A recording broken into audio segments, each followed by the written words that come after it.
Yan, ganyan kami dito mga kapatid. Manyaman na, Sterling. Sino nakakilala sa na to? Nanawagan po kami sa mga magulang ng mga bata na to. Sorry po. Andito po sila. After po na nagsumba. Pasensya na po kung tumatakas to sa bahay.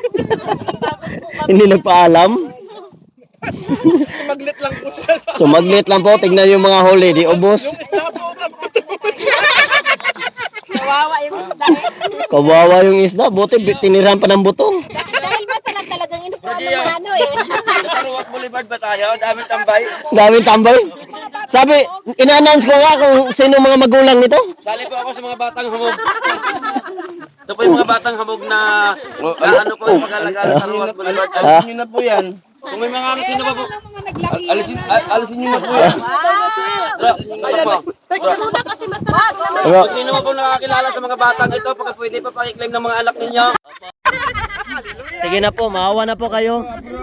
Kasi po, hindi... Maawa na po kayo kasi maubos yung isda dito sa dagat po. Opo, kasi pati po ispate, tinitira na. Kung may butiti lang po, tinitira na rin eh. Kawawa.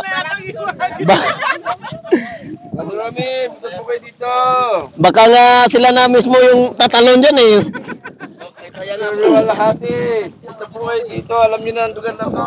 Ito po yung mga badyaw sa Pilipinas. Alam niyo po si Maria eh.